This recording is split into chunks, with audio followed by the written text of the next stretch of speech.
என்னை தேடும் இறைவனே, உம்மை நாடி வருகிறேன். என்னை தேடும் இறைவனே, உம்மை நாடி வருகிறேன். ஆகஸ்ட் 16ஆம் நாள். இன்றைய தியானத்தின் தலைப்பு கூடாத காரியம். வாசிக்க வேண்டிய திருமறை பகுதி எபிரேயர் 11வது அதிகாரம் முதல் 16 வசனங்கள். கூடாத காரியம். விசுவாசம் இல்லாமல் தேவனுக்கு பிரியமாயிருப்பது கூடாத காரியம். எபிரேயர் 11:6. கிறிஸ்து நியாயப்பிரமாணத்தை சுருக்கி 2 கட்டளைகளாக கொடுத்தபோது முதல் கட்டளை தேவனிடத்தில் அன்பு கூறுவதை கட்டாயப்படுத்தியது. அதுதான் விசுவாசமாகும். அடுத்த கட்டளை பிற மனிதரிடம் அன்பு கூறுவதை கட்டாயப்படுத்தியது. பிறரிடத்தில் அன்பு கூற நற்கிரியைகளை செய்ய வேண்டும். இந்த விசுவாசம் நற்கிரியை ஆகிய இரண்டுமே தேவனுக்கு பிரியமானவை என்றாலும் விசுவாசம் கிறிஸ்துவத்தின் அடிப்படை பண்பு. எபிரேயர் 11ஆம் அதிகாரத்தில் விசுவாச வீரர்களை ஒவ்வொருவராய் சந்திக்கிறோம். முதலாவது, உலகங்களை தேவன் வார்த்தையினால் படைத்தார் என்பதிலிருந்து நம் விசுவாசம் தொடங்குகிறது. இன்று நாம் வாசித்த பகுதியில் ஆபேல், ஏனோக்கு, நோவா, ஆபிரகாம், சாராள் ஆகிய 5 குறித்து பார்க்கிறோம்.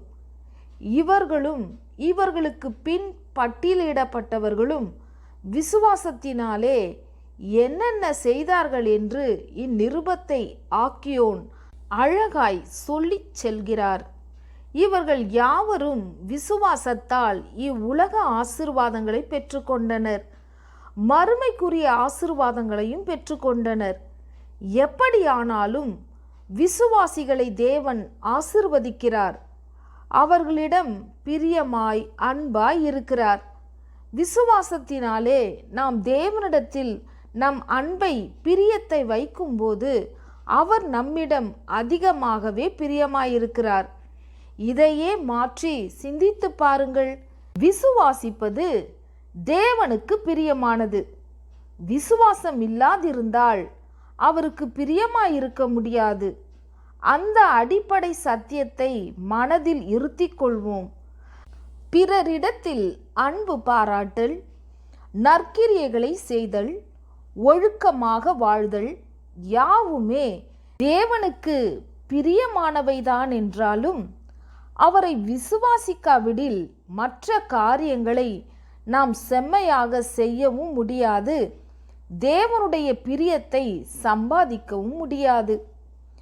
எனவே விசுவாசிப்போம் தேவனை, தேவனுடைய அரிய செயல்களை, தேவனுடைய அன்பை, தேவன் தந்த மீட்பை, தேவன் தந்த வாக்குத்தத்தங்களை, தேவன் தந்த நெறிமுறைகளை. அப்படியானால் தேவன் நம்மீது பிரியமாயிருப்பார், ஆசீர்வதிப்பார். தேவனை விசுவாசியாதவன் எப்படி நியாய தீர்ப்புக்கு ஆயத்தமாக முடியும்? தேவனை விசுவாசியாதவன் எப்படி நியாய தீர்ப்புக்கு ஆயத்தமாக முடியும்? கிடைக்காத காரியம் மகனே, கிடைக்காத காரியம். விசுவாசமும் நல்ல அன்பும் இல்லாமல் இருந்தால் தேவனின் பிரியம் கிடைக்காது போகுமே. தேவ பிரியம் கிடைக்காது போகுமே. கிடைக்காத காரியம் மகளே, கிடைக்காத காரியம். ஜெபம். தேவனே, உம்மை விசுவாசிக்கிறேன், நேசிக்கிறேன், என்னை ஆசீர்வதியும். ஆமேன்.